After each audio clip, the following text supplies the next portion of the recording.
Hello everybody, my name is David. Thank you for watching Crazy Narcissist Ex-Girlfriend. This is a Q&A video, question and answer video that I'm answering your guys' questions from the last Q&A video. Any questions you guys have today, go down below in the comments section, ask me anything you want, and I'll answer your questions next Q&A video. Welcome new subscribers. This channel is growing really fast right now, and it's great, really great. Thank you all of you, and welcome. This is a Q&A video that I do every single Monday. So please feel free to ask me anything and learn what you can, get what you can out of it. I hope everyone is feeling good. I hope everyone is managing through their stress, their daily stress. And I hope that you guys are pushing yourself a little bit, doing things that you know you're supposed to do that are good for you. Keep going, okay? Don't give up, don't stop, don't let bad negative feelings get to you, okay? Donations. Eric and Kathy, thank you very, very much for your donations. I really appreciate you. I spend my own money on all this stuff, and I don't even charge, or I don't have commercials on this channel, so you guys don't have to watch commercials. So any help like that is really appreciated. Thank you very much, Eric and Kathy. And before we get started, just you guys, could you please leave your location so that we all kind of know where you're coming from? I find it interesting, and I think others do too. So let's get started. Luna from South Australia. Hello, Luna. Is it a narcissistic trait to laugh when someone cries or is angry? Or do borderlines do this as well? Yeah, I mean, that's just a real lack of empathy. You know what I mean? I mean, not saying that anybody that does that has zero, you know, but and narcissists do that, borderlines do that. I mean, that would be a common narcissistic trait, or a common cluster B trait, you know? It's just that real detached from other people's feelings and how they feel, and they don't know how to deal with it, or they just don't care. You know, that's something that also people do when they're really nervous, too. Just kind of out of touch with how others feel. They're so focused on how they feel. But yeah, I mean, that's a narcissistic trait. And that's something borderlines can do as well. Thank you, Luna. Anna Tiernan from Virginia. Hello, Anna. I'm having problems understanding I was emotionally abused. Yes, I know, Anna. I think that's something common with all of us. And I think that is, I think being in touch with our emotions and stuff like that is a common problem for a lot of people.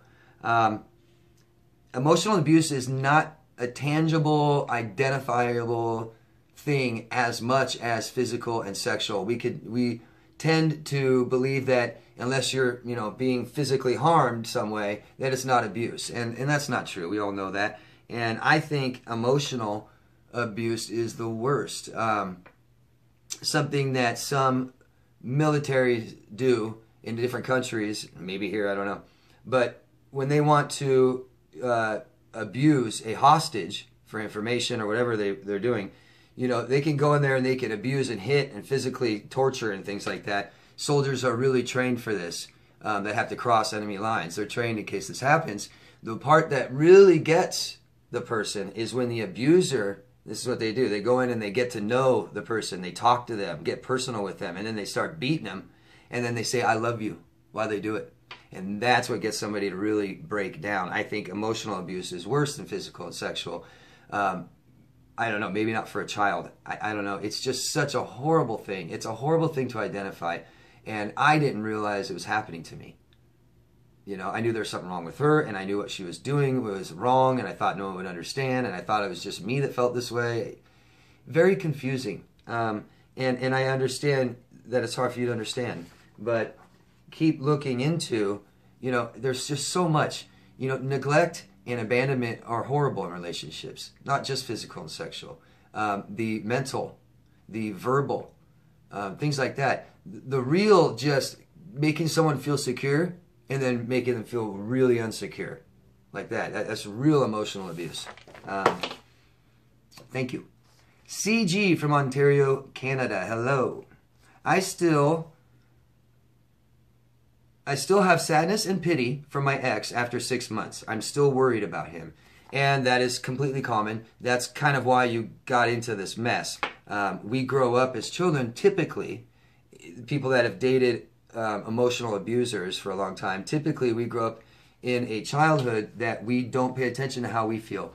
Sometimes our parents don't help us be autonomous, and they kind of don't let you talk about your feelings, care about your feelings. You have to always care about them, the parent. And that's kind of what we call the caretaker and stuff like that. And it's really about making other people happy to make us believe that we can be happy then. So this is common, and I would suggest that you do something different. So if nothing has changed except this guy is gone, then it's real obvious that he's gone. Keep yourself busy. Do some other stuff. New people, new places, doing new things will really stimulate you and get you to stop thinking about this guy. Also, I recommend do something ritualistic to get rid of this person. You guys, a lot of you guys have some of their stuff still. Burn some of it.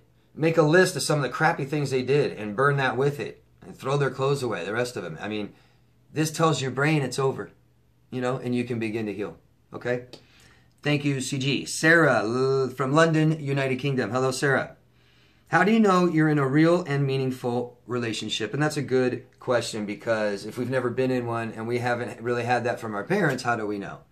If you've had a meaningful, loving relationship with a parent, you should at least know what love is.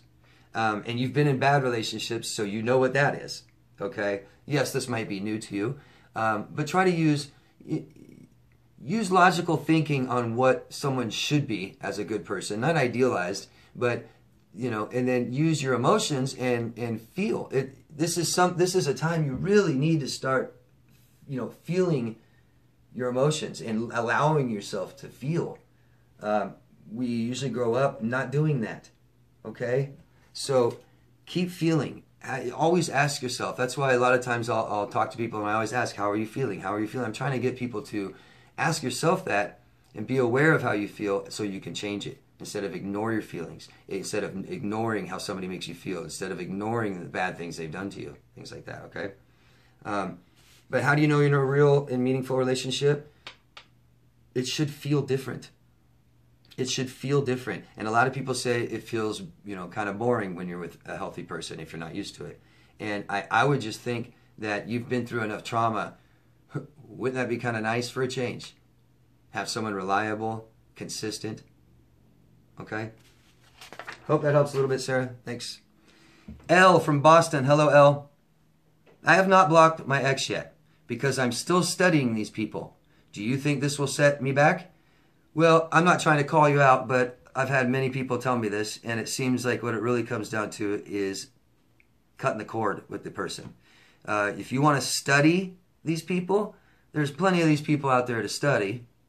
You know, there's narcissists that have their own channels in this community, and you can study them, but I wouldn't recommend studying your ex who abused you and staying in contact with him for any reason at all, okay? It will hold you back. It will set you back. It'll keep you right where you are, okay? So we need to step away from it, step out of it, okay? That's one way to do it. No contact with these people. Christine. Hello, Christine. Would love to know where you're from. I've been told that narcissism is a mental illness. Can you clarify? Christine, it's a personality disorder, mental disorder. It's not an illness. Illness would imply that they are sick. Okay, like it can be cured, like drugs can help, all this therapy. And for many cluster B personality disorders, there's no therapy available, and it's not an illness. Okay, these guys aren't crazy. That's why they're hard to detect. Right? Kay from London. Hello, Kay. What is narcissistic financial abuse? How do you counter this with my child? You know, I wish I had a little bit more information, Kay, and feel free to ask me again for next week. And narcissistic financial abuse would be the exploitation of somebody else and their money. Wouldn't it be? Put them in, you know, damage them financially. Be in control of their own finances. Right? You know, set you back financially horribly and put you in bad situations and then leave. Things like that. They're really common. How do you counter this with my child? I'm not sure exactly what you mean, except I'm guessing his father is this narcissist, and I think you did say something about that, how he might hold money over the head of the child, things like that. And really try to teach your child the, you know, what money is, okay? The importance of money, okay, and the unimportance of money, okay? Teach your children these things. Eventually, they usually tend to learn themselves. They learn that their parent isn't emotionally available, that just money. And that is not what we need. So don't worry too much. It's just like babies don't attach to money and food. and things like that. They attach to emotional, needs that are provided. It's all about emotions. So, this guy can give her all kinds of money, or her or him, your child, all kinds of money, but it doesn't mean that that's how they're going to attach. They're not getting what they need. And as they get older, they'll realize this. Okay? Jennifer from Boston. Hello, Jennifer. Can you please discuss domestic violence? Well, technically, domestic violence would be, violent acts, and domestic doesn't necessarily mean your home, and it doesn't have to be a couple. It doesn't even have to be family. It could be two people anywhere that are together and they are fighting. So instead of somebody you meet on the street and get in a fight with, physical fight, this is a physical fight in the home or in an apartment or a hotel room or inside a car. You get it? These people already know each other. They're domesticated. They don't have to even live together. Okay? I know two brothers that got in a fight that didn't live together, and one of them had to go to jail. Domestic violence. I hope that helps. It was a simple question. I try to give you a simple answer. David from Pennsylvania. Hello, David. Is knowledge of narcissistic behaviors learned by observation only? Well, I wouldn't know. Obviously lots of observation. And narcissistic personality disorder was termed by doctors. And yes, I'd imagine lots of observation, but probably some insight from narcissists themselves, I would imagine, right? And that would all be observation as well, wouldn't it? Thank you. Gloria from London, United Kingdom. Hello, Gloria. Do you think bipolar disorder resembles NPD? Not entirely, but it sure does borderline. And it's the most common misdiagnosis for borderline is people are being diagnosed with bipolar. It's so common. It's so about that dysregulation in emotions. So, these are both disorders, not personality disorders, but there could be some common elements. When anytime somebody has a disorder or a mental illness or things like this, they might not be very in touch with empathy and remorse and things that we judge narcissists by, right? So they might show some narcissistic traits, and that would be more on the individual, but the disorder itself would be it's actually very common related. It's related to borderline. So, and it's a very common misdiagnosis. Hope that helps. Pirate Cat from Canada, hello. Why don't these guys ever get sick of this game? Well, because it's not a game, it's their life. You have behavior traits and patterns, and then you have thought patterns in your brain. So when your mind is working and trying to decide what to do, it tends to fall real easily into these ruts that we create by going down this choice, this pathway every time. So when we're presented a choice, we tend to fall into that thought pattern. That's why thought patterns are extremely hard to change, but you can. So it's not that they get sick of the game. That would mean that they have alternative behaviors, and they don't. They're showing you what they know. This is something, as we get older, as we get into adolescence, there comes a time where our brain kind of scraps all the things we've learned as far as the architecture we built up to that point. It kind of scraps and starts over. And this is a time that a lot of people with personality disorders know that there's something different, know that there's something wrong. And they decide to, they know they have to live. They know they have needs that have to be met still. So they very often will choose ways to get these things that are wrong and abusive because they don't have empathy. They don't care. They need to get what they want, and they find the easiest way to do it. Okay? So as you start as an adolescent and you start lying all the time, you just continue to lie. That's that pathology. Okay? So it's not a game. They're not necessarily playing something with you and where they can just all of a sudden be good and not do that anymore. They can fake a little bit, mimic a little bit, but as far as their thought patterns, those don't change, okay? And people like narcissists and borderline, they have very poor insight. Very poor insight. That's why they just don't change, okay? Thank you. Philip from Maine. Hello, Philip. I believe when someone gets caught cheating in their own bed, it's deliberate. So this must have happened to you, Philip. I'm sorry. You come home, you find your boyfriend, girlfriend, husband, wife, whatever, your significant other, in your guys' bed cheating on you. and you think it's deliberate. If this happened to you, I don't blame you for thinking it's deliberate. It's a sick, wrong thing. It's so bad. If you guys watch my videos, you'll know how much I just hate cheating. Just hate cheating. Cheating of all kinds is wrong. And even you dating married people is absolutely wrong. You can't blame, a husband or wife for what they do to you when they're cheating on their wife or husband with you. You know what I mean? The whole thing is wrong. Having friends that cheat and they tell you the stories and you just laugh or whatever. No, it's wrong. Don't be friends with people like that. They're cheaters. What are they going to do to you? So, that said, I don't think it's always deliberate. You may have someone that cheats on you all the time. Maybe they're cheating, a couple times a week in your bed. Even they finally got caught. Well, that wouldn't necessarily be deliberate, right? So I think it's both, and that is an excellent, I'll tell you right now, borderlines, even narcissists, they use sex as a weapon like that. And they'll do something like that to crush you, to hurt you, Sick. I'm sorry if that happened to you. Manal from Istanbul, Turkey. Hello, Manal. How does a person feel that has borderline or narcissism when their hoover attempts are constantly shot down? Well, I've talked about this many times, and these guys come out of shame, okay? They're born into total shame. So, you have narcissists that build up that false ego. You have borderlines that believe everyone's horrible to me and I'm the victim. And when they are completely shot down, their attempts to get to you, it just drops them right back into that shame. It just tells them that they're that horrible person that they're always afraid of being.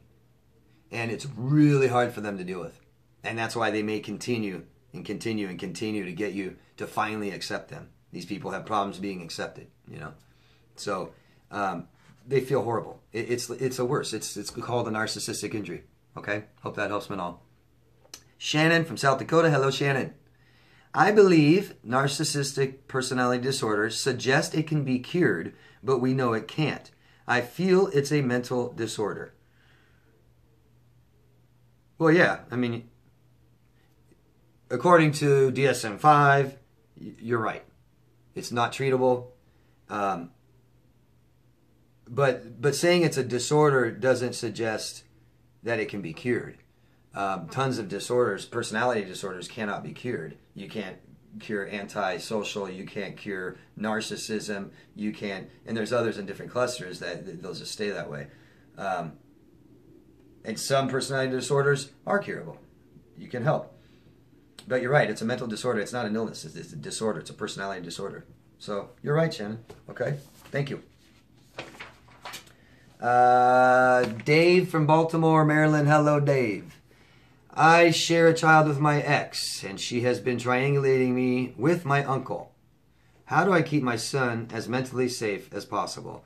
So your ex was cheating on you and left you for your uncle, has come back, this and that, this crap. How do you keep your child mentally safe as possible?